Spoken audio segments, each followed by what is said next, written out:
My name is Bill Briggs. I'm the Deputy Administrator of the U.S. Small Business Administration. I'm here today at Percival Industries in Perry, Iowa, as part of our kickoff of National Small Business Week, and it's great to be here.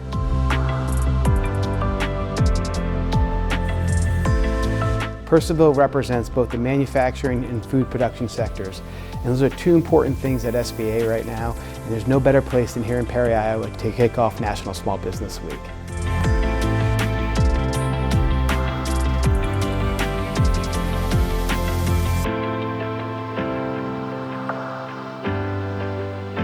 One of the most interesting things is the history of Percival. It's nearly 140 years old, which I was not aware.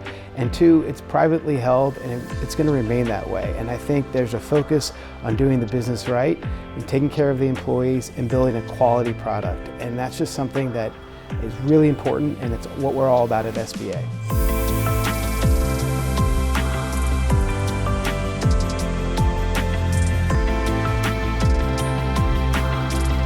Small manufacturers like Percival are so important to our national economy for many reasons.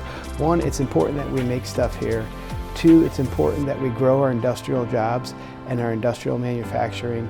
And three, the technology and innovation that Percival enables is part of what's going to keep this economy growing and make our nation great for the next 250 years.